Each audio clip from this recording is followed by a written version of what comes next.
റോണി, ഇവിടെ ഇത്തരം പ്രതിഷേധങ്ങൾ ഉണ്ടാകുമ്പോഴും പ്രതിപക്ഷം ആവർത്തിക്കുകയാണ് ഇത് രാഷ്ട്രീയ നാടകമെന്ന്. ഈ കഴിഞ്ഞ ദിവസങ്ങളിലുണ്ടായ സംഭവവികാസങ്ങൾ തന്നെ താങ്കൾ ഒന്ന് ഓർത്തെടുക്കൂ. അതായത് നിയമസഭാ സമ്മേളനത്തിന്റെ തുടക്കം, നയപ്രഖ്യാപന പ്രസംഗം, അതിൽ അവസാന പാരഗ്രാഫ് മാത്രം വായിച്ച് ഗവർണർ പോകുന്നു. പരസ്പരം മുഖം നോക്കാതെ. അതിനു മുമ്പ് രണ്ട് മന്ത്രിമാരുടെ സത്യപ്രതിജ്ഞ ഉണ്ടായിരുന്നു. അപ്പോഴും പരസ്പരം മുഖത്തു നോക്കിയില്ല.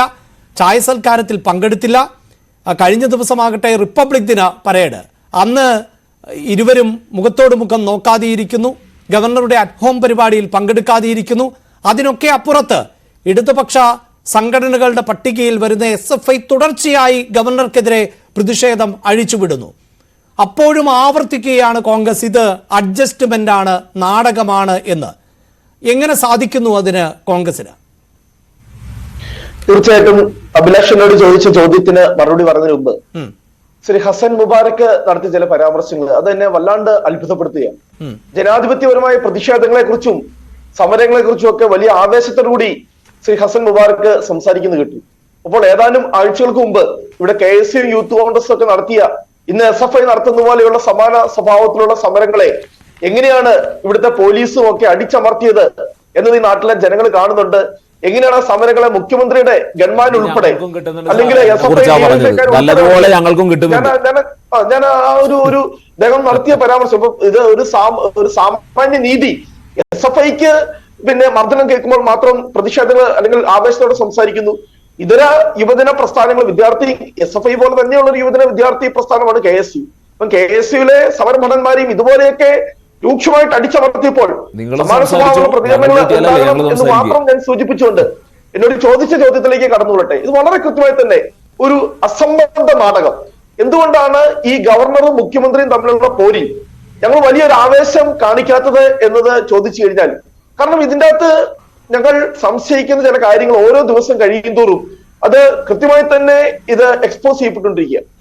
ഗവർണർ മുഖ്യമന്ത്രി പോരെ എന്ന് പറയുന്നത് കേരളത്തിൽ മാത്രം നടക്കുന്ന ഒരു സംഭവമല്ല. ഇന്ത്യയിൽ പ്രതിപക്ഷ പാർട്ടികൾ ഭരിക്കുന്ന മറ്റ് സംസ്ഥാനങ്ങൾ, തമിഴ്നാട് ആയിക്കോട്ടെ, ബംഗാൾ ആയിക്കോട്ടെ, പഞ്ചാബ് ആയിക്കോട്ടെ, ആ സംസ്ഥാനങ്ങളിലൊക്കെ അതിശക്തമായ അതിരൂക്ഷമായിട്ടുള്ള പ്രതിഷേധങ്ങൾ അല്ലെങ്കിൽ അതിരൂക്ഷമായിട്ടുള്ള ഈ പറയുന്ന മുഖ്യമന്ത്രിയും ഗവർണറും അല്ലെങ്കിൽ സംസ്ഥാന സർക്കാരും ഗവർണറും തമ്മിലുള്ള അഭിപ്രായ വ്യത്യാസങ്ങളും ഒക്കെ സംഘർഷങ്ങൾ നടക്കുന്നുണ്ട്. പക്ഷേ കേരളത്തിലുള്ളതുപോലെ കേരളത്തിൽ എന്താണെന്നറിയോ, ഈ ഗവർണർ നടത്തുന്ന കേന്ദ്ര ഗവൺമെന്റിന്റെ അജണ്ട നടപ്പാക്കാൻ വേണ്ടി ഈ ഗവർണർ നടത്തുന്ന ശ്രമങ്ങൾ, അതിനെ എങ്ങനെയാണ് സംസ്ഥാന സർക്കാർ പ്രതിരോധിക്കുന്നത്? അത് വളരെ ദുർബലമായ പ്രതിരോധമാണ്. ഞാൻ ഒരു ഉദാഹരണം മാത്രം ചൂണ്ടിക്കാണിച്ചുള്ളൂ. എന്നോട് പ്രിയപ്പെട്ട അഭിലാഷ് ചോദിച്ച ചോദ്യം തന്നെ. കഴിഞ്ഞ ദിവസം നിയമസഭയില് നയപ്രഖ്യാപന പ്രസംഗം 1 മിനിറ്റും 16 സെക്കൻഡ് കൊണ്ടും ഗവർണർ അവസാനിപ്പിച്ച് കടന്നുപോയി. തൊട്ട് അടുത്ത നിമിഷം തന്നെ ഏകദേശം അരമണിക്കൂറിനകം തന്നെ LDFന്റെ പാർലമെന്ററി പാർട്ടി AKG സെന്ററിൽ കൂടുന്നു. മുഖ്യമന്ത്രി ഉൾപ്പെടെ നടത്തിയ പ്രതികരണമാണ് അത്ഭുതപ്പെടുത്തിയത്. എന്താ? ഗവർണർ ഭരണഘടനാപരമായ ഉത്തരവാദിത്വം നിർവഹിച്ചു. ഞാൻ തമിഴ്നാട്ടിലേക്ക് വരിക. കഴിഞ്ഞ വർഷം തമിഴ്നാട്ടില് 1/4 മണിക്കൂർ തമിഴ്നാട് ഗവർണർ TN രവി ഈ പറയുന്ന നയപ്രഖ്യാപന പ്രസംഗം വായിച്ചു പോയി. തൊട്ടടുത്ത ദിവസം തമിഴ്നാട് നിയമസഭ എന്താ ചെയ്തെന്നറിയാമോ? തമിഴ്നാട് നിയമസഭ കൂടി ഗവർണർക്കെതിരെ പ്രമേയം പാസാക്കി. എന്തുകൊണ്ട് തമിഴ്നാടും ബംഗാളും പഞ്ചാബും പോലുള്ള സംസ്ഥാനങ്ങൾ കാണിക്കുന്ന ആർജവത്വം എന്തുകൊണ്ട് കേരളത്തിലെ സർക്കാർ കാണിക്കുന്നില്ല? അതാണ് ഞങ്ങളെ വല്ലാതെ അത്ഭുതപ്പെടുന്നത്. ഇവിടെ കേന്ദ്ര സർക്കാരിനെതിരെ പറയുന്ന CPM അല്ലെങ്കിൽ ഇടതുമുന്നണി അല്ലെങ്കിൽ ഈ പറയുന്ന ഇന്ന് കേരളം ഭരിക്കുന്ന ഭരണകൂടം എന്തുകൊണ്ട് ഈ പറയുന്ന ഗവർണറുടെയോ കേന്ദ്ര സർക്കാരിന്റെ ഈ നിലപാടുകൾക്കെതിരെ നമുക്കറിയാം. ഏറ്റവും അവസാനം തന്നെ DYFI ഇവിടെ വലിയ മനുഷ്യച്ചങ്ങല നടത്തി. മുഖ്യമന്ത്രിയും മന്ത്രിമാരും പങ്കെടുത്തില്ല. അന്ന് ചോദ്യം വന്നപ്പോൾ പ്രതികരണം വന്നത് എങ്ങനെയാണെന്നറിയോ? CPMന്റെ സംസ്ഥാന സെക്രട്ടറി പറഞ്ഞത്, ഞങ്ങൾ ഫെബ്രുവരി 8-ാം തീയതി കേന്ദ്ര സർക്കാരിനെതിരെ വലിയ പ്രക്ഷോഭം നടത്താൻ പോവുക. ആ പ്രക്ഷോഭം ഇപ്പോൾ ചുരുങ്ങി എവിടെ വന്ന് നിൽക്കുന്നറിയാമോ? വെറും സെമിനാർ മാത്രമേ മാറിയിരിക്കുന്നു. അവിടെയാണ് ഞങ്ങൾ ഈ പറയുന്ന അഡ്ജസ്റ്റ്മെന്റ് സെമിനാർ ഒന്നുമല്ല നടത്താൻ പോകുന്നത് എന്ന് ഇവിടെ മാധ്യമങ്ങൾ പറഞ്ഞു കഴിഞ്ഞല്ലോ. അല്ല, സെമിനാർ നടത്തുക എന്ന് CPIM വളരെ അറിയാം.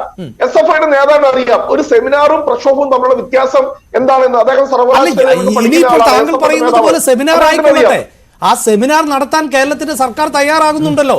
താങ്കൾ ഈ പറഞ്ഞ കർണാടകവും അല്ലെങ്കിൽ ഹിമാചൽ പ്രദേശിലും ഒക്കെ ഇത്തരം ഗവർണർമാരെ കൊണ്ടുള്ള പൊറുതിമുട്ടലുണ്ടല്ലോ. പക്ഷെ എന്താണ് ചെയ്യുന്നത് അവിടെ?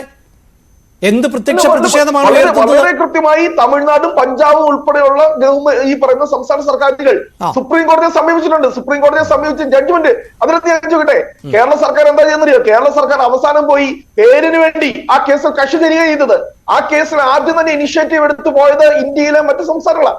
എന്നിവിടെ ഒരു കാര്യം മാത്രം ഞാൻ ചോദിക്കട്ടെ, ഇന്നിവിടെ SFI നടത്തുന്ന സമരം, SFI പറയുന്നു ഈ സർവകലാശാലയുടെ കാവ്യവൽക്കരിക്കാൻ വേണ്ടി ഈ ഗവർണർ ശ്രമിക്കുന്നു. ഞാൻ ചോദിക്കട്ടെ, ഈ നയപ്രഖ്യാപന പ്രസംഗം എന്ന് പറയുന്നത് സംസ്ഥാന ഗവൺമെന്റിന്റെ രാഷ്ട്രീയമാണ്. ആ 62 പേജുള്ള നയപ്രഖ്യാപന പ്രസംഗത്തിൽ ഒരു വരിയെങ്കിലും ഈ പറയുന്ന കാവ്യവൽക്കരണത്തെ കുറിച്ച് പറയുവാനായിട്ട് ഈ സർക്കാർ തയ്യാറായിട്ടുണ്ടോ? പിന്നെ എന്തിന്റെ പേരിൽ SFI സമരം ചെയ്യുന്നത്? അവരുടെ ഈ സർവകലാശാലകളിൽ സെനറ്റിലേക്ക് ഈ ഗവർണർ സ്വന്തം ഇഷ്ടക്കാരെ തിരികെ കയറ്റിയെങ്കിൽ നിങ്ങൾക്ക് ആർജവത്തോണ്ട് നിങ്ങൾ കോടതിയിൽ പോയി ചോദ്യം ചെയ്യണം. നയപ്രഖ്യാപന പ്രസംഗം എന്നതൊക്കെ രാഷ്ട്രീയ പ്രസംഗവുമായി വളരെ വ്യത്യാസപ്പെട്ട ഒന്നല്ലേ അത്? അല്ല തീർച്ചയായിട്ടും. ഏത് ഞാൻ ഒരു കാര്യം അതിനകത്ത് 2020 നടത്തിയ നയപ്രഖ്യാപന പ്രസംഗത്തിൽ എന്ത് ചെയ്തു? പൗരത്വ ഭേദഗതി നിയമവുമായി ബന്ധപ്പെട്ട ഒരു പാരഗ്രാഫ് ഉൾപ്പെടുത്തി എന്ന് പറഞ്ഞുകൊണ്ട് ഗവർണർ അത് വായിക്കാൻ വരില്ല, അല്ലെങ്കിൽ നിയമസഭയിൽ വരില്ല എന്ന് പറഞ്ഞ് വലിയ കോൺട്രവേഴ്സി ഉണ്ടായി. അവസാനം വലിയ സമ്മർദ്ദം സംസ്ഥാന ഗവൺമെന്റ് ഭാഗത്തുണ്ട്. എന്ത് ചെയ്തു? ഗവർണർ വന്ന് ആ പാരഗ്രാഫ് തന്നെ വായിച്ചല്ലോ. അത് പക്ഷേ കേരളത്തിന്റെ നിയമസഭയുടെ തീരുമാനമായിരുന്നില്ലേ? അങ്ങനെ ഒരു പ്രമേയം അടക്കം നിയമസഭയാണ് പാസ്സാക്കുന്നത്. അത് താങ്കൾക്ക് ഓർമ്മയുണ്ടാകുമല്ലോ. ഞാൻ പറഞ്ഞത് നയപ്രഖ്യാപന പ്രസംഗം തന്നെ അത് ഉൾപ്പെടുത്തിയിരുന്നു. അതെ, സർക്കാരും പ്രതിപക്ഷവും ഒക്കെ ചേർന്ന് നടത്തുന്ന സർക്കാരുമായി ബന്ധപ്പെട്ട വിഷയമാണല്ലോ. നമ്മുടെ സംസ്ഥാന സർക്കാർ സ്വീകരിച്ച ഒരു നിലപാടാണിത്. അതേ ആർജവത്വമുള്ള നിലപാട് എന്തുകൊണ്ട് 2023 ഉണ്ടാകുന്നില്ല? ഈ 3 വർഷം കൊണ്ട് എന്ത് മാറ്റമാണ് ഈ കേരളത്തിലുണ്ട്? അവിടെയാണ് ചില അഡ്ജസ്റ്റ്മെന്റുകൾ ഞങ്ങൾ സംശയിക്കുന്നത്. അപ്പോൾ എന്താ, ഞങ്ങളിപ്പോൾ ആവേശത്തോടു കൂടി ഗവർണർക്കെതിരെ സംസ്ഥാന സർക്കാരിനൊപ്പം ചേർന്ന് കഴിഞ്ഞാൽ അവസാനം വരാൻ പോകുന്നത് എന്താണെന്നറിയോ? ഇവർ തമ്മിലുള്ള സെറ്റിൽമെന്റ് ഇതാണ് വരാൻ പോകുന്നത്. ഇവിടെ വളരെ കൃത്യമായി തന്നെ എന്താണെന്നറിയോ? കേന്ദ്ര സർക്കാരിന്റെ രാഷ്ട്രീയത്തിന്, സംഘപരിവാരത്തിന്റെ രാഷ്ട്രീയത്തിന് ഇവിടെ വളരെ കൃത്യമായി വേദി ഒരുക്കി കൊടുക്കുവാൻ വേണ്ടിയിട്ട് സംസ്ഥാന ഗവൺമെന്റ് നിൽക്കുക. കാരണം ഇന്ന് കേരളത്തിലെ മുഖ്യമന്ത്രി ഉൾപ്പെടെ അദ്ദേഹത്തിന്റെ മകൾ ഉൾപ്പെടെ പ്രതിസ്ഥാനത്ത് നിൽക്കുന്ന പല കേസുകളിലും എന്താണെന്നറിയോ? കാരണം കേന്ദ്ര ഗവൺമെന്റിനെ പ്രീതിപ്പെടുത്തി നിർത്തിയാൽ മാത്രമേ ഇവിടെ പ്രിയപ്പെട്ട SFIയുടെ സുഹൃത്തുക്കൾ മനസ്സിലാക്കണം, നഷ്ടപ്പെടാൻ പോകുന്ന SFIക്ക് മാത്രമാണ്. അവിടെ ഈ മുഖ്യമന്ത്രി ഉൾപ്പെടെ ആളുകൾ വളരെ സേഫ് ആയിട്ട് നിൽക്കുന്നു. SFI എന്തുകൊണ്ട് ഈ സമരം? പക്ഷേ എനിക്ക് സംശയം നഷ്ടപ്പെടാൻ പോകുന്നത് കോൺഗ്രസിനാണോ എന്നാണ്. തെറ്റായിരിക്കാം എന്റെ നിരീക്ഷണം. ശ്രീ റോണി, ആരൊക്കെയാണ് ഇപ്പോൾ കേരളത്തിന്റെ രാഷ്ട്രീയ കളത്തിൽ ആരൊക്കെയാണ് ഇപ്പോൾ ഉള്ളത് എന്ന് ശ്രീ റോണി തന്നെ ഒന്ന് ആലോചിച്ച് നോക്ക്.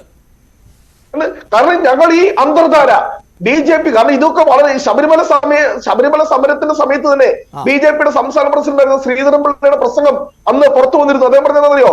ശബരിമല സമരം കഴിയുമ്പോൾ കേരളത്തിൽ 2 പക്ഷങ്ങളെ ഉണ്ടാവുള്ളൂ, അത് CPM-ഉം BJP-യുമാണ്. അതൊക്കെ ശരിയാണ്. അതൊരു സുവർണാവസരമാക്കാൻ കോൺഗ്രസിന് അല്ല BJPക്ക് സാധിച്ചിട്ടുണ്ടാവില്ല. പക്ഷേ ഇപ്പോൾ പ്രതിപക്ഷ നേതാവിന്റെ സ്ഥാനം ഗവർണർ കൈയടക്കി എന്നൊക്കെയുള്ള ഒരു പൊതുവിലയിരുത്തലുണ്ട് സമൂഹത്തിന്. അത് കോൺഗ്രസ് ശ്രദ്ധിക്കേണ്ടതല്ലേ? ഈ നയപ്രഖ്യാപന പ്രസംഗം ഗവർണർ 1 മിനിറ്റും 16 സെക്കൻഡും സംസാരിച്ചപ്പോൾ മുഖ്യമന്ത്രി നടത്തിയ പ്രസ്താവനയോട് കൂടി തന്നെ ഈ അന്തർധാര, ഈ അന്തർനാടകം, ഈ രഹസ്യധാരണ, അല്ലെങ്കിൽ പ്രധാനമന്ത്രി BJP പരിപാടിക്ക് വേണ്ടി കൊച്ചിയിൽ വരുന്നു, നേരിട്ട് പോയി മുഖ്യമന്ത്രി സർവ്വ പ്രോട്ടോകോൾ മാറ്റിവെച്ചുകൊണ്ട് മുഖ്യമന്ത്രി സ്വീകരിക്കുന്നു, യാത്ര അയക്കാൻ വേണ്ടി മുഖ്യമന്ത്രി പോകുന്നു, തൊഴുത കൈയോടുകൂടി. അതായത് ശ്രീ റോണി, താങ്കൾ പറയുന്നത് പോലെ ഇത് CPM-ഉം BJP-യും തമ്മിലുള്ള ഒരു അന്തർധാരയാണ് എന്ന് നമുക്ക് സാങ്കല്പികമായി അവിടെ കരുതാം. അപ്പോൾ പോലും ആ അന്തർധാരയെ തകർക്കാൻ, അല്ലെങ്കിൽ ആ അന്തർധാരയുമായി ബന്ധപ്പെട്ട് കൃത്യമായി പ്രചാരണം നടത്താനൊക്കെ കോൺഗ്രസിന് സാധിക്കുന്നുണ്ടോ എന്നുള്ളതും പ്രസക്തമാകുന്ന ഒരു ചോദ്യമല്ലേ?